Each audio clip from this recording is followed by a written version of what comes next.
Assalomu alaykum hammaga. Xo'p, Revitga qanaqa qilib profil yasashni, Maxdan to'g'ri profilni olib, biron bir misol uchun sizlarda bitta profil mana fayl ochildi. Misol uchun tepa tarafdan o'tib olaman. TZ bosilsa, tepa va markazlashtirib beradi. F3 bossanglar karkasniy rejimga o'tadi. Shu karkasniy rejimda misol uchun o'zimizga kerak bo'lgan model yoki elementni tanlashimiz mumkin. Misol uchun mana bu moldingni tanlaymiz va profilini olib kiramiz. Misol uchun ikkalasini qanaqa to'g'ri olib kirish yo'lini ko'rib chiqamiz hozir. Tak, ya'ni moldingni yasashni ham ko'ramiz, parametr berish shular hammasini. Xo'p, bularni berish uchun avval o'zini izolyatsiya qilamiz. Izolyatsiya qilish uchun Alt Q ni bossanglar, izolyatsiya bo'ladi. Va tepadan turgan holatda, ya'ni TZ bosdim va keyin mana bu joyda birinchisi emas, mana buni birinchi tepa qatorda birinchisi va mana buni ikkinchisiga o'tamiz. Shu yerda mana section bo'limi bor. Section bo'limi olib turib, bosib turgan holatda prosta tak bundoq qilsak ham yetadi va sichqonchani o'ng taraf shu holatda turganinglarda endi FZ ni bossanglar kerak. FZ ni bossak yon tarafdan o'tib olamiz. Yo'qida LZ bossak bu tarafdan o'tib olishimiz mumkin. LZ. Biz mana chizgan sectionimiz mana W ni bossak mana bunaqa narsa chiqadi bizda. Ya'ni sariq yonib turgan taraf biz taraf yurishimiz mumkin bo'ladi. Teparoqqa chiqarib mana ko'rib turibsiz, mana bunaqa chiziqlar chiqib turibdi. Ya'ni kesayotgan nuqtasini, chegarasini ko'rishimiz mumkin. Aynan shu joydan kesadi degan maqsadda. Shu joyda turadi va sichqonchani o'ng tarafini bosib convert to spline degani bor. Convert to spline qilamiz. Convert to spline bo'ldi. Endi buni mana shuni qizil tarafini olamiz, tepa emas, qizil tarafini ushlab turib bu yoqqa olamiz. Va TZ bossak, mana bizda profil chiqqan bo'ladi. Ya'ni ikki tarafdan kesibdi. Endi bizga u ikki taraf emas, bizga bitta taraf kerak. Yana bitta birinchisiga qaytamiz. Ikkinchisiga qaytamiz. Edit buni bossak, ya'ni o'zini bossak, mana bu narsa chiqib keladi bizda. Ya'ni mana selectionda bir ya'ni vertex orqali, nuqtalar orqali bizga kerak emasini olib tashlaymiz. Bizga faqat bitta taraf kerak. Mana shu holatda turgan bo'ladi va yana qaytib bosib qo'ysak, mana shunaqa rejimdan chiqadi. Xo'p, endi bundan razmer olib, to'g'ri olib kirsak bo'ladi yoki-da eksport qilishda. Undan oldin yana alohida olib kirishim kerak bilan. Misol uchun buni o'chiraman. Birda yana bosaman, orqaga qaytadi shunda. Endi buni tanlayman. Tanlangan holatda file export selected. Avval bundan oldin uni razmerni olaman. Razmerni olish uchun birinchi qator va ikkinchisiga o'tib turib rectangle olib, mana bunaqa chizishga to'g'ri keladi. Sizlarda shunday qilib magnit ushamay qolsa, prosta mana buni bosib qo'yishlik kerak. Snap toggle deganni. Prosta bosamiz, sizlarda ham xuddi shu narsa yonadi. Agar ushamasa, demak, mana buni sichqoncha bundan oldin chapini bosgan bo'lsam, sichqonchani endi o'ng tarafini bossam, mana bunaqa narsa chiqib keladi. Sizlarda mana bu vertex degan narsa yo'q bo'lishi kerak. Shuni yoqib qo'ysanglar, keyin burchagini ushlaydi. Shu holat ushlagan holatda mana uni bosib rectangle unda ushlab turib bossak, bizda mana bu joyda ko'rinadi mana. Parameters deganda legs uzunligi mana 50 273 chiqib turibdi. Shu narsani bizga uzunligini bildiradi. Hozir chizib qo'ydik, Ctrl Z bosam orqaga qaytaraman va endi eniga qalinligini ko'raman. Aynan shu joyda mana. Vis 20 yo 9 deb qo'yibdi. Bizga 20 bo'ladi agar 20 yoki 21 qilishimiz mumkin. Endi 20 qilib qo'yaman bir yaxtatlab yoki ba'zi joylarni olib tashlagan holatda. Xo'p, endi shuni belgilagan holatda file export selected и saqlamoqchi bo'lgan joyimizni ko'rsatamiz. Misol uchun menda рабочий stol и profilda nomini yozib qo'yaman. Misol uchun profil 20 ga 50h deb qo'yaman misol uchun. Keyin qaranglar, save to s type deb qo'yibdi. Tipini tanlash kerak. fpx deb qolmasin. Shuni bu yerda bossak, mana AutoCAD DVG degani bor. AutoCAD DVG ni bosib save qilsak, keyin AutoCAD 2013 da qilamiz. OK qilamiz. Bularni bir xil qilsanglar bo'ldi shu holatda sizlar ham. Agar o'zgargan bo'lsa, o'zgarmagan bo'lsa tegishli shart emas. OK qilamiz va eksport bo'ldi mana. Endi ikkinchi profilni ham endi olib kirib olamiz. Undan oldin Ctrl Z bossam orqaga qaytadi. Va yana birda bosaman, buni bosaman, tanlayman, buni o'chiraman. Endi buni qilib olaman. Yana birda bosaman, chiqib ketadi rejimdan. Endi buni o'lchab olaman. Alohida olaman, rectangle qilaman. Buni qilaman, ko'raman, 16, 17 chiqyapti. Xo'p, endi bu yoqqa uzun qalinligini ko'raman. 10, 11 почти chiqyapti. Endi tak export selected deyman. Profil bu yoqqa misol uchun 17 da bu 12 deb qo'yamiz misol uchun DVG formatda bo'lsin. Save qilaman. OK deyman. Endi Revitga o'tib olamiz. Revitda sozdать semestr qilishimiz mumkin. Mana shu joyda sozdать Russian faylni ochib olamiz. Russian'da tursin sizlar ham. Russian'ni ochamiz va menga misol uchun bunaqa rejim yaxshiroq. Topishga oson bo'lishi uchun. Endi metrisskiy sistema tipoviy profil deyish kerak. Metrisskiy sistema profil. Yana mana joydan ketsak, mana metrisskiy sistema profil degan bor. Shuni tanlaymiz va OK qilib bosamiz. Hozir profildan chizib olamiz, keyin moldingni o'zini, keyin unga profildan chizgandan keyin moldingni semestrasiga olib kiramiz. Xo'p, misol uchun buni profilda semestrni ochdim. Endi stavitga o'tib import sapr saqlagan joyimda profilimni olamiz. Misol uchun 20 ni olaman. Faylni olib kiraman. Xo'p, undan keyin millimetr olib kiraman. Avtomat вручной уровень и только tekush vид qilaman va tushadi. Mana shu holatda tushadi. Endi yuzalarni birlashtirib olishim kerak bo'ladi. Tak. Xo'p, yana align orqali L bossam, shu holatda buni bossam, buni bossam, shunga tenglashtirib beradi. Yana holatda L line. Yana mana bu komanda orqali qilinadi bu narsa. Birlashtirdim. Endi sozdать ustini chizib olaman. Sozdать liniya qildim. Liniyada. Endi balandlikni chizib olaman. Misol uchun 50 ekan, 50 ga 3 qavatda 50 qilamiz buni yaxlitlagan holatda. Bunaqa o'ynashlar bo'lishi mumkin, lekin uni ahamiyat bermaymiz. Xo'p, chizib olamiz endi. Yuzasi bo'yicha chizib olamiz. Buni yuzasiga o'tib, arkaliga o'taman va mana bu tochkasidan ushlab turib, unda chizib olaman. E'tibor beringlar, hamma chizig'i bir xil tushishi shart emas. Ya'ni bir xil tushiraman deb harakat qilmanglar. Keyin e'tibor berishingiz kerak bo'lgan narsa mana bu sonni ko'ryapsizlar, 0.0.8 turibdi. Bu uzunligi, chiziqning uzunligi. Mana shu narsa 0 dan kichkina bo'lmasin. 0 dan kichkina bo'lsa chizilmaydi. 1 qilib qo'yaylik hech bo'lmasa kamida. Agar 0 dan kichkina qilib qo'ysanglar, prosta tak chizilmaydi. Tushunarli? Misol uchun mana 0 dan kichkina bo'lib 0.9 bo'lsa chiziladi albatta. Agar albatta misol uchun 0.5 yoki 0.6 bu ketsa chizilmaydi. Sizlarda ham xuddi shunaqa ashib chiqishi mumkin. Xo'p. Arkali chizamiz bu joyda. Misol uchun mana bu joyda bundoq qilib, unda chizsam to'g'ri keladi. Mana shunday holatda mana bu chizig'im ko'k yonyapti. Ya'ni nimani bildiradi bu ko'k yonayotgani? Ya'ni sinmasdan ulanayotganligini bildiradi bir-biriga. Sinmagan holatda ulanyapti bir-biriga deyiladi bu narsada. Shu holatda tushirsak sinmaydi. Mana bunaqa mayda singaniga e'tibor bermaymiz. Bu xuddi avtokadagidek bakka o'xshab ko'rinadi bu narsa. Keyinchalik baribir ham to'g'rilanib ketadi bu narsa. Shuning uchun tak, keyingisini o'taman. Misol uchun bundoq qilib ketamiz. Endi kattaroq arka olaman. Misol uchun bu joydan ushlab turib, bu joyga qo'yamiz. Mana bu joydan juda maydalashib ketish kerak emas. Bundoq qilsam tekst bo'lar. Unda sal bu yoqdan olar ekanman. Bundoq qilaman. Bundoq. Mana bu shaklda shu chizaman. Bu tarafini ham misol uchun bu yoqdan turib chizib ko'raman. Qolganiga to'g'ri chizib ketamiz. Uzmagan holatda prosta buni chizig'ini tanlasak, uzmagan holatda tushadi. Yana bir marta arka qilamiz endi. Yana bitta chiziq qilamiz. Va tayyor chizildi. Avtokadni tanlayman yoki общий tanlaganimdan keyin filtr degan bo'limi bor. Filtr tanlab, prosta import semestr degan narsa bor. Prosta shuni tanlaymiz, shunda dvg faylimiz tanlanadi. Va prosta delete qilsak bo'ladi. Ya'ni mana buni tanlab turib yoki klaviaturada delete deb bossak o'chadi. Va chizig'imizga e'tibor berishimiz kerak. Ustida ketma-ket ustiga chiziq tushib qolmasin yoki ulanmay, misol uchun orasida ozgina ochiq qolib ketmasin. Bir-biriga ulangan holatda bo'lishi kerak har bitta chizig'i. Ya'ni ustiga ketma-ket yana bir marta ustiga chiziq tushib qolmasin. Ya'ni bunday holatda ogohlantirish bermaydi bu yerda semestr bo'lganligi uchun. Shuning uchun tushib qolmasin.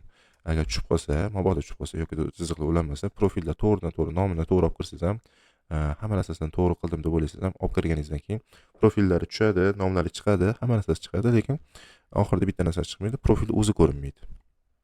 Prosta tak ko'rinmaydi. Shuning uchun profilni to'g'ri chizish kerak bo'ladi. Agar sizlarda ham shu narsa bo'lib qolsa, profillarni tekshirishligi to'g'ri keladi. Endi buni saqlab olamiz. Misol uchun fayl сохранить семейство deymiz qayerga saqlashimizni saqlab olamiz. Misol uchun men рабочий stolga saqlayman profil deyman. Profil tak 50 deyman. Faqat dvg bo'lib qoldi. Hech dvg emasda. dvg formatda bo'ldi demoqchi emasman. Просто nomi dvg bo'ldi. Lekin dvg emas o'zi. Misol uchun buni o'chirib tashlaymizda. Yo, o'tirib tursin.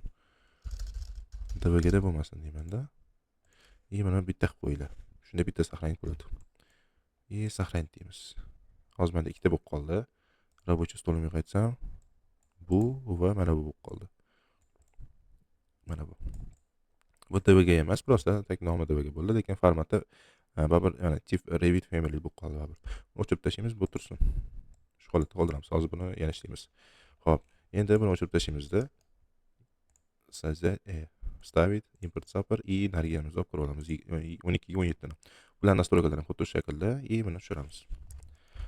Align buni yuzasi buni yuzasini tanlab olamiz. Va ustidan chizamiz. Создание линейный и chiziqda.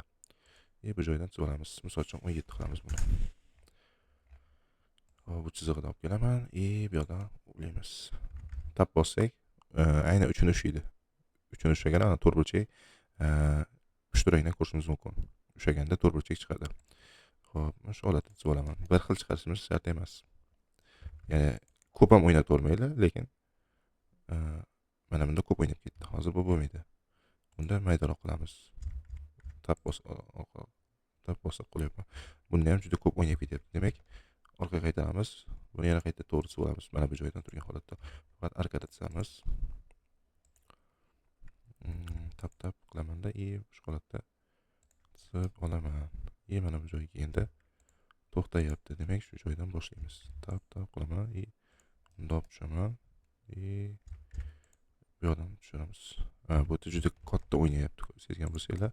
Demak, radiusni kattaroq olaman. Shunda manaqa shaklda tushishi ham mumkin. Hozir tushamayapti. Ana endi tushadi. Juda katta o'ynayapti. Shuning uchun pastroqdan yo'qida teparoqdan kattaroq radius olsam, sal bo'lsa-da kamroq o'ynaydi. Demak, sal pastroqdan olishim kerak ekan. Misol uchun taxminan mana bu joydan ushlab turib, keyin bu joyga nisbatan ushlasam, ana endi yaxshiroq bo'ladi. Tab tanlayman mana bu joydan ushlayman. Bu yoqqa oddiy chiziq qilsam bo'ladi. Va hammasini tanlab olamanda. Просто tak filtr tanlaymanda, import semestr olib dvgasini o'chirib tashlayman. Endi e'tibor berishimiz kerak bo'lgan yana bitta yangilik bor, narigida qilmagan narsa. Uni ham qilamiz hali. Ya'ni buni ustidan o'lchamlar chizib chiqamiz. Agar o'lchamingiz katta bo'lib ketsa, просто masshtabini kichkina qilib qo'yinglar. Shunda masshtab normal holatga, o'z holatiga keladi. Ko'rinish. Shu holatda endi JPEG qilib eksport qilamiz. Chunki bizga keyinchalik spesifikatsiyada ishlatganimizda kerak bo'ladi bu narsa. Uni sal bundoq qilib qaytaramiz. Ya'ni file export pastga tushsak изображение animatsiya bor, изображение bosamiz. Mana bu joyda bizga kerak bo'lgan bor. Vid область tekush oknoni bosamiz. Mana buni piksel hisoblanadi, ya'ni tiniqlik darajasi. Misol uchun bu hamma har xil qiladi. Misol uchun 15000 deb ko'raman yoki 8000 desam ham bo'ladi. Shuni tanlaymiz. JPEG средний yoki без потери qilishimiz ham mumkin. Ya'ni ramkasida saqlaydigan joyi. Saqlash uchun qayerda saqlashni so'rayapti. Misol uchun рабочий stolda saqlayver deyman. Misol uchun profil 20 ga 10 emasda, bu 17 ga 11. Okey, mana 11 bo'lsa, okey qilsam bo'ldi. Endi tekshirib ko'ramiz. Misol uchun mana shu holatda tushdi. Lekin bizda bunaqa holatga kerak emas edi. Demak, qayerdadir настройкасida farq bor. Sizda изображение и vertikalni qilib ko'raman. Misol uchun qolgan narsalar turaveradi buni tanlab qo'ysam, nomlanishi ham ustiga to'g'ridan-to'g'ri saqlanib qilaman deydi. Ya'ni zaminit fayl qilaman deydi. Okey deyman. Nariga o'chib ketadi, ustidan bu saqlanib bo'ladi. Shuning uchun okey deb ogohlantirib qo'yadi baribir. Yana bir marta okey qilamiz bo'ldi. Yana bir marta kirsak, tayyor bo'ladi. Ancha uzoq bo'lib ketdi. Buni demak yana bitta настройкасini unutib qoldirganmiz demak. Export изображение deymiz. Mana buni bosib qo'yish esdan chiqqan просто. Без потери deb pastga tushib tanlab qo'yaman. Buni tanlayman. Ustiga saqlanib qilaman deyapti. Xo'p deymiz. Без потери hammasi turibdi. Bo'ldi. Yana bir marta ko'ramiz. Xudo xolasa buni yaxshi chiqqan.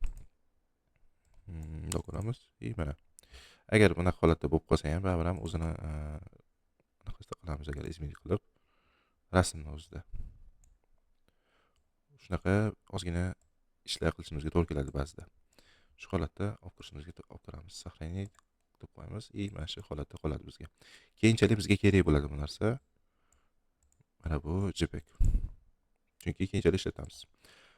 Narigi profilni ham xuddi shu shaklda qilasizlar. Bo'ldi. Ya'ni bundan oldingi profil tizimku, uni ham xuddi shu shaklda eksport qilib, nastroykadan to'g'ri qilinglar. Keyinchalik buni o'lchami kerak emas. Endi buni ustidan endi boshqatdan yangi nom bilan saqlanib qilaman. Bu turibdi hozir 20 ga 50. Buni ustidan saqlanib qilmanda, boshqa nom bilan saqlanib qilsam, qayta saqlanib bo'ladi. Qayta saqlanib bo'ladi. Yangi saqlanib bo'ladi. Semestra qilaman. Buni 20 ga 50 emasda, endi buni nomini o'zgartiraman. Misol uchun 17 deyman, bu yoqni 11 deyman. Parametrni bitta berib qo'yaman. Saqlanib desam, alohida saqlanib bo'ladi. Misol uchun mana 20 ga 50 gim turibdi, mana yana bitta tushdi. Tushunganinglardek. Mana bu 20 ga 50 ning ichiga kirib turib, bundan ham xuddi shunaqa rasm oladi. Spetsifikatsiyada keyin ishlatamiz. Рабочий stolga saqlamaydi, o'zingizlarning ishlayotgan fayllarga saqlaylar. Tak. Endi xo'p, bu profil ochamiz. Buni ham ochib qo'yamiz. Bular ochiq holatda tursin. Endi yana bitta ish qilamiz. Endi moldingni o'zini ishlaymiz. Bittalik va ikkitalikni ishlab ko'rsataman. Avval bittalik, keyin ikkitalik. Buni kichkinasini yopib turamiz unda. Avval tashqi tarafdagini ishlashini ko'rsataman. Создать семейство deyman. Russian'ga kiraman. Metrическая система основой грани degani bor. Так, o'shani topishimiz kerak. Sistema na основе грани degani shu atrofda bor edi. Qara. Так. Метрическая система mana. Mana metrisskiy sistema tipoviy model na основе грани bor. Shuni bosamiz. Faqat shunda ochinglar, boshqasini ochib qo'ymaydi. Bu yuza bo'yicha hisoblaydi. Ya'ni faqat devordan tashqari patologga qo'yish ham mumkin moldinglarni. Shuning uchun patologga ham joyida qo'yib ketish mumkin. Endi опорный плоскостьlar chizib chiqiladi. Yuzaga, misol uchun, bu yog'ini 500 deyman. Bu yog'iga mirror qo'raman. Mirror qo'shib 2 marta M deb bossam, markazini ko'rsatsam bo'ldi. Yana bir marta bu tarafdan chizib olaman. Buni o'zim tanlasam vaqtincha razmer chiqadi. Shu vaqtincha razmer orqali yana 500 deyman. Bu yoqqa ham mirror qilaman. 2 marta buni bossam mirror bo'ladi. Endi bularga parametr berib chiqish kerak.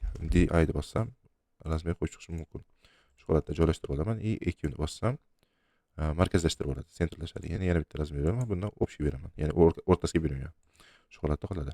Endi bunga parametr berish kerak. Parametr berishda tanlanadi, o'lcham o'zi tanlanadi. Metka degani parametr, razmer parametr degani bor. Mana so'zlat parametr degani bor. Parametr berilgan bo'lsa, mana bu joyda chiqadi. Yo'q bo'lsa, demak so'zlat parametr qilamiz. So'zlat parametr общий qilmaymiz hozirgisida, keyingisida qilamiz. Ekzemplyar misol uchun buni L deb qo'yaman. Misol uchun длинасы degan masalada. Yo'qda o'zbekcha yozsam bo'ladi. Uzunligi. Buni sizlar uzunligi yo'qda boshqa narsa yozmaysizlar. Misol uchun длина yo'qda boshqa nom bilan yozishingiz mumkin. L yo'qda boshqa nom bilan. Xo'p, ekzemplyar qilaman. OK qilamiz. Parametr semestr deb turadi, ekzemplyar. Tip bo'lib qolmasin. E'tibor beringlar. OK qilaman. Tayyor. Endi buni bo'yiga nisbatan ham xuddi shu shaklda qilaman. Bu tarafdan va EQ qilaman. Buni tarafdan beraman. Xuddi shu shaklda yana bitta parametr beramiz. Faqat bir xil berib qo'ymaylar. Chunki devorlarimiz eniga ham bo'yiga ham bir xil emas. Bo'yiga nisbatan bo'yi uzunroq bo'ladi, eniga nisbatan. Bir xil bo'lsa, buni parametrini alohida to'g'rilasa bo'ladi, lekin har xil devor bo'lganligi uchun uni to'g'rilash muammo bo'ladi. Agar ikkalasiga bitta parametr berib qo'ysak. Chunki bittasini bo'yiga o'stiraman desangiz, bu yoq taraf ham o'zgarib turadi. Chunki parametr bitta bo'ladi. Shuning uchun unga ham alohida parametr berish kerak. So'zlat parametr ekzemplyar vысота yo'qida balandligi. Misol uchun balandligi deb qo'yaman. Ekzemplyar deyman. OK, все. Endi chizib olamiz shu narsani. Parametrlar ishlayaptimi? Avval tekshirib olamiz. Создать mana bu joyga o'tsak, tipa razmeri semestr degani bor. Shunda bosamiz, shunda tipa razmer semestr chiqadi. Ya'ni parametrlarni tekshirib olish, nomlarini to'g'rilash, shu yerda bo'ladi. Yangi parametr yaratish yo'qida. Tak, balandligini tekshiramiz. Misol uchun 1,5 metr ishlayapti. Orqa qaytaraman 1 metr. Bu yoqqa tekshiraman. Misol uchun 1,8 deyman. Ishlayapti. Demak 1 metr qilib qo'yamiz bu yoqni. Bo'ldi, ishlayapti parametrlarimiz. Endi sozdать sdvig qilamiz. Ya'ni boshqa joyda ishlaymiz, aynan shunda. Sdvig qilamiz и eskiz trayektoriya degan bosamiz. to'rtburchak asosida chizamiz va bu nuqtadan bu nuqtagacha e'tibor beringlar. Опорный плоскостьga yopishtirgan holatda chizyapman ikki tarafdan ham. Va bu nuqtasini ham bossam, mana bunaqa qulflar chiqib keladi. Bularni qulflab chiqishlari kerak. Qulflanmasa parametr ya'ni опорный плоскостьga bog'lanmagan bo'ladi. Опорный плоскость esa parametrga bog'langan bo'ladi. Parametr ishlagani bilan опорный плоскость ishlaydi. Va unga nisbatan profillar ishlaydi. Va OK qilamiz va 3D ga o'tsak bo'ladi. Misol uchun bunday qilib 3D ga o'tamiz. Shu joyda o'zida misol uchun mana Word profil qilib, redaktor profil qilsak, o'zimiz profil ishlashimiz mumkin joyda. Bu bizga to'g'ri kelmaydi. Joyiga qarab ba'zida ishlaymiz bu narsani. Word profil qilib profil olib kirishimiz kerak bo'ladi va hozirgi profilimizni olib kiramiz. Ya'ni mana bu profilda. Загрузить proyekt и закрыть deymizda bu joyga tushdi. Tushganligini qayerdan bilsam bo'ladi? Word profil qilib bunday qilsam, mana profil 20 ga 50 tushgan. Va bizga kerakli bo'lgan shaklda tushmasa, ya'ni yotqizilgan holatda, keyin yana boshqa tarafga qarab turgan bo'lsa, misol uchun mana bundan свойствоdan ko'rishimiz mumkin. O'zimizga kerakli bo'lgan настройкалар bor. Misol uchun profil развернуть, ya'ni bu yoq tarafga mirror qiladi. Bu esa gradusini to'g'rilashimiz mumkin. Misol uchun 45 gradusda turibdi degan maqsadda. Yo'qda misol uchun -90 desam, yotqizadi. Развернуть qilsam, pastga taraf ko'targan. Demak, menga buni 0 qilaman-da. Bu tarafga yotqizishim kerak. Bunday qilaman. Развернуть qilsam, bu tarafga turadi. Ya'ni bunday yotqizdim развернуть, ya'ni mirror qo'ydim. Bular esa razmerlarning смещенияsi. Ya'ni misol uchun 15 qilsam 15 ko'tariladi. 15 qilsam 15 bu yoqqa suriladi. Ya'ni mana bu chegaradan qilinglar. Ya'ni tashqi tarafiga o'tib ketsalar, devor tashqi tarafiga o'tib ketadi bu narsa. Va настройкалар to'g'ri ishlamaydi. Ya'ni опорный плоскость shu yerdan ushlaydi faqat. Buni chetki tarafidan ushlash, o'rta tarafidan ushlab qoladi bunda. Profilda shuning uchun. Xo'p, endi hamma narsa bo'lgandan keyin yana bir marta tasdiqlaymiz. Bosganimizda profil tasdiqlandi. Ishladi degani. Agar ishlamasa, admini orqaga qaytarib oladi sizlarni. Va tayyor. Profil ishlayaptimi, ishlamayaptimi tekshiramiz. Yana bir marta ochamiz deb razmerda tekshirib ko'ramiz. Misol uchun 1.20 deb qo'yaman. Ishlayapti. Bu yog'iga 1.5 metr deb qo'yaman. Va ishlayapti. Endi bularni parametrini odatiy holatga keltirib qo'yaman. Ishlayapti. Endi bularga yana bitta parametr berish kerak. Ikkita parametr berishimiz kerak. Birinchisi material parametr. Misol uchun buni tanlaymiz. Yoki 3D o'tib tursa ham qiladi bu narsa. Buni tanlaymiz va material degani bor.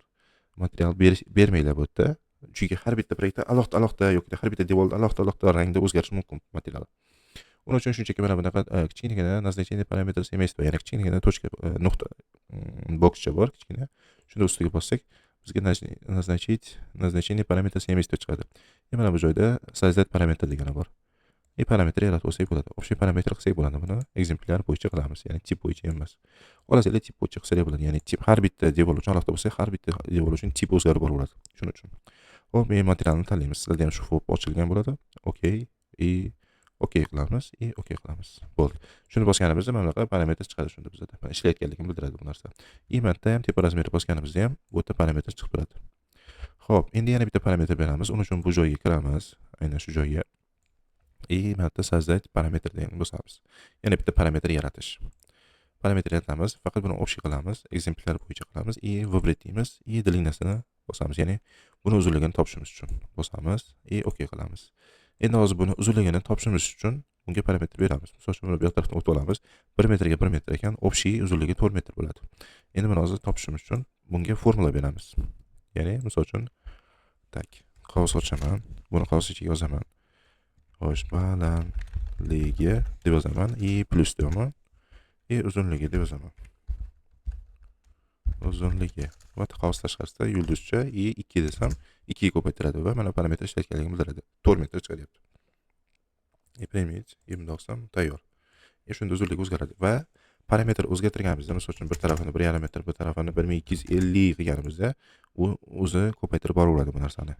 Ya'ni 1.5 ga 2.5 ni 2 ga ko'paytirib shu holatda chiqarib beradi. Buni tekshirib ko'rishimiz mumkin. Misol uchun 1.5 ligicha, bu yoq tarafni ham 1.5 metrligicha tursin deymizda. Bu yoq taraf 1.5 metr, bu yoq taraf 1.5 metr, 3 metr bo'ladi. Bu yoq taraf ham 3 metr. Ya'ni 1.5 metr, 1.5 metr, 1.5 metr, 1.5 metr. Bu общий bo'lsa 6 metr bo'ladi. Demakki kirsak, mana bu joyda mana 6 metr hisoblanyapti. Demak, parametrimiz to'g'ri ishlayapti deganligini bildiradi. Endi buni odatiy holatga qaytarib qo'yamiz. Yuz emasda faqat bunday qilamiz. Va parametr ishlayapti. Endi buni yana bitta narsasini to'g'irlab qo'yishimiz kerak va prosta bitta kategoriyasini to'g'irlab qo'yishimiz kerak. Kategoriya ya'ni mana bu joyda bo'ladi, ya'ni tepa razmer tepasida turgan bo'ladi. Ya'ni kategoriyaga qarab semestrda misol uchun filtr ishlatish yoki spetsifikatsiyalar chiqarishda muammo bo'lmasligi uchun kerak bo'ladi. Kategoriyasini tanlaymiz. Bosganimizda bizda hozir обобщение model kategoriyasida turgan ekan. Xohlasanglar shu holatda qoldirsalar ham bo'ladi yokida boshqa kategoriyani berib ketsalar ham bo'ladi. Misol uchun yana qaysi kategoriyani bersak bo'ladi bunga. Misol uchun ограждение parametrini berishimiz mumkin yoki обобщение o'zida qolsa ham bo'ladi. Uzr. Uzr. Обобщение o'zida qoldiraman deyman. OK deyman. Va tayyor. Endi buni saqlab olsak bo'ldi. Misol uchun сохранить semestr deymanda и рабочий stolga saqlayman. Misol uchun buni molding 1x molding deb qo'yamiz bo'ldi. Ya'ni 1x deganim ordinalniy deganligini bildiradi. 2x qilsam 2 taligini bildiradi bu narsa. Xo'p. И parametrga bitta qilib qo'yamiz. Va OK deymiz. Рабочий stolga saqlanyapti. И сохранить qilamiz. Va biz bitta namuna uchun bironta loyihani ochib olaman. Misol uchun o'zimdagi bironta loyihani ochib olsam bo'ladi yoki sizlarga tegishli bo'lgan loyihani ochsam ham bo'ladi bu narsada. Hozir bir daqiqa sizlar bilan qotgan bitta loyihani ochamiz demak. Proyekt deymizda. Misol uchun mana bironta loyihani ochyapman, ochib ko'ramiz. Buni oldinga qilgan moldingimizni o'chirib turamiz. Kerak emas bizga hozir. Buni molding tanlaymizda. Загрузить proyekt qilsak, ikkita narsa turibdi. Bu ikkalasi nima? Загрузить proyekt degani prosta proyektga to'g'ridan to'g'ri tashlab beradi va bu mana bu list yoki bo'lim ochiq holatda qoladi. Ya'ni yopilmaydi. Загрузить в proyekt и закрыть degani bor. Ya'ni proyektga tashlaydi va yopiladi bu proyekt. Aynan bu semestr yopiladi degan. Bizga hozir bu kerak bo'ladi. Mana yuza bo'yicha tanlash o'tib ketdi o'zi. Mana pol tanlasak polga, buni tanlasak bunga, stol tanlasak stol yuzasiga, mebel tanlasak mebel yuzasiga. Shunga qarab moslashaveradi. Buni nima qilamiz? Mana tayyor turibdi. Parametrlarimiz ishlayaptimi, ishlamayaptimi tekshiramiz. Ya'ni svойствоlarni ochamiz. Uning uchun agar svойство o'chib qolgan bo'lsa, interface и svойствоlarni bossak, svойство chiqadi. Buni bosganimizda mana ko'rishimiz mumkin parametrlarimiz turibdi. Va hisoblayapti mana 4 metrligini va объемni hisoblab qo'yibdi. Material anaqasini ham ko'rsatyapti. Ya'ni parametrini balandligini ham ko'rsatyapti. Misol uchun 1800 balandlik. Markazga nisbatan oladi bu balandlikni. Hop, bitta razrez chizib olgan holatda qilsak bo'ladi bu narsani. Mana moldingimiz turibdi, razrez chizib olamiz. Bironta. Misol uchun tayyor razrezimiz ham bor ekan. Bitta tayyor razrezimga kiraman. Misol uchun bunga kiraman ko'raman. Bularni hozircha skript qilib turaman. Mana moldingni tayyor turibdi. Mana bunaqa ushlagan krujok anaqa chiqib qoladi. Buni prosta tak bundoq qilib ushlasak, опорный плоскость bo'lganiga to'g'ridan to'g'ri ulanadi. Ya'ni ushlaydi magnitda. Devorga taqayman. Misol uchun endi bundoq qilamiz. Mana shu holatda bo'ladi. Va 30 deb tashlashim kerak bo'lsa, prosta mana 2900 balandlik bo'lsa, minus 100 bo'lsa yoki 15 sm 30 tashlayman desam, bu tarafga tenglik beraman va enter qilsam, o'zi avtomatik tarzda tashlab beradi ikki tarafdan teng holatda. Bu tarafdan ham xuddi shu shaklda, misol uchun minus 150 deymanda, bu tarafga tenglik beraman. Tayyor. Shu holatda bo'ladi. Va shunda misol uchun mana bu joydan mana 75 mana bu joydan ham 75 olib qochadi. Tushunishlar uchun. Ya'ni men mantdan ushladim, shuning uchun shu joydan ko'rsatyapti. Shu. Misol uchun mana 75 ko'paytiramiz 2 desak 150 bo'ladi. Ya'ni yarim-yarimdan olib qochadi ikki tarafdan ham. Shu shaklda bo'ladi. Misol uchun unga yana bitta minus 150 deb tenglik qilsam, shu holatda olib qochadi. Bu tarafga ham xuddi shunaqa qilaman. Buni qilamiz. Va shu shaklda bo'ladi.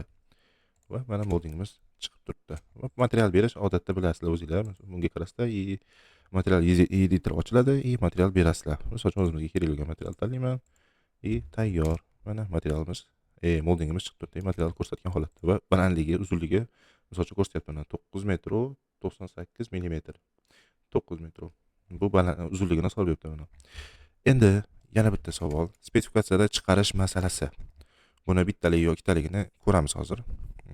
Hozir necha minut bo'ldi o'zi? 35 minut bo'libdi. Spetsifikatsiyada shuni o'zini ko'rsatishni ko'ramiz hozir. Va ikkitaligini alohida ko'ramiz. Xo'p, spetsifikatsiyada qanday chiqaramiz?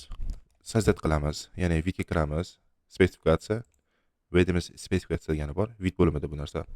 spesifikatsiya, vedoma spesifikatsiya и biz qaysi tipda qilgan edik. Tipini bilish uchun просто tanlasak, mana yerda ko'rinadi. Обошение model qilganmiz. Bitga kiramiz, yana spesifikatsiya и buni o'tamiz. Обошение modelda tanlaymiz. Ya'ni tipini bosishimiz kerak. Aynan o'sha tipni bosishimiz kerak. Biz обошение modelda bosamiz. Proyektni qilamiz и OK qilamiz. Bizga endi обошение modelida nimalar kerak? Shularni biz tanlashimiz kerak. Xo'p. Tak, bizga длинасы kerak. Uzunligi kerak bo'ladi. Balandligi anaqa masalasi kerak emas. Eniga, bo'yiga degan narsa kerak emas. Просто bizga endi markasi и model bo'lsa model kerak emas bo'lsa kerak emas. Объемiga kerak bo'lsa kerak qo'shasizlar и опасенияsi. Bularni vaziyatdan kelib chiqqan holatda o'zgartiraverasizlar. Hozir ko'rsataman bularni nimaga qo'shganimni, marka i bilan buni bu yoqqa o'tkazaman, buni ham bu yoqqa o'tkazaman, описание и filtr qilaman. Filtr bo'yicha hali filtr qilmayman. Sortirovka bor и для каждого turusini formatirovaniyga o'taman. Bular hammasi turaveradi. Hozircha men o'sha отдельный данный пустойni o'chirib qo'yasizlar. Ko'rsataman buni nima ekanligini. Mana bizda chiqdi. Qolgan narsalar ham обошение modellarimiz ko'p, shuning uchun hammasi chiqdi. Va mana u ham chiqdi. Moldingimiz chiqdi. Mana uzunligidan bilib turibmiz. Uzunligini o'lchaydi. Qolgan narsalarni обошение model bor, lekin uzunligini ko'rsatmaydi. Chunki u tipi yoki ko'rinishi to'g'ri kelmaydi bu narsani. To'g'ri yasalmagan bu narsaga. Xo'p, endi mana bu spesifikatsiyada o'zida mana bu narsani yo'qotish, отдельный строчканы, ya'ni mana buni o'chirib qo'ysak, отдельный пустойni o'chirib qo'ysak chiqadi. Endi bularga marka berish kerak. Xolasida spesifikatsiyada turgan holatda marka berishimiz ham mumkin. Misol uchun rus tilida beramiz. Endi bu yerga chunki ko'rinadigan qismiga keldik. Tak. Molding deb qo'ysak ham bo'ladi yoki M1 deb qo'ysak tayyor bo'ladi. И описаниesiga molding deb yozamizda, o'sha uzunligi, balandligini yozamiz. Misol uchun molding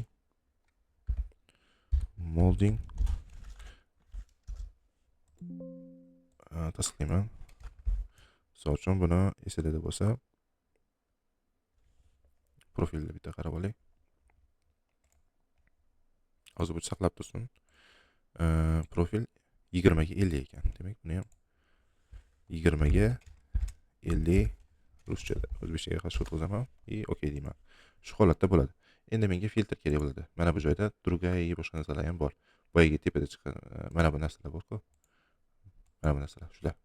Endi filtr yoqaman, marka bo'yicha deyman, ravno deyman и M1 desam, ravno deganim faqatgina shu toifadagi narsani chiqaradi. Qolgan обошение modeli chiqarmaydi degani. И sortirovka, ya'ni misol uchun tekshirib ko'rsataman filtrda mana. Bundoq qilsam mana faqat shuni ko'rsatadi. Endi sortirovka o'taman. Sortirovkada marka bo'yicha sortirovka qilgin deyman. Ya'ni markasi bo'yicha, ya'ni mana bu narsa bo'yicha sortirovka qiladi. Ya'ni moldinglarimiz ko'p bo'lsa M2, M3, M4 bo'lib ketsa,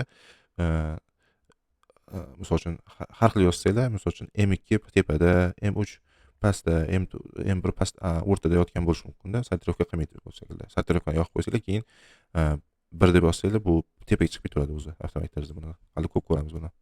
И общий итог и для каждого degani bor. Для каждого o'chirsak, общий uzunligini chiqarib beradi bizga. Hozir bitta ishlatganmiz, shuning uchun bitta ko'rsatyapti. Общий итогini yozib qo'ysak, заголовка и количество итога degani bor. Shu holatda tursa, общий chiqarib beradi bizga parametrini.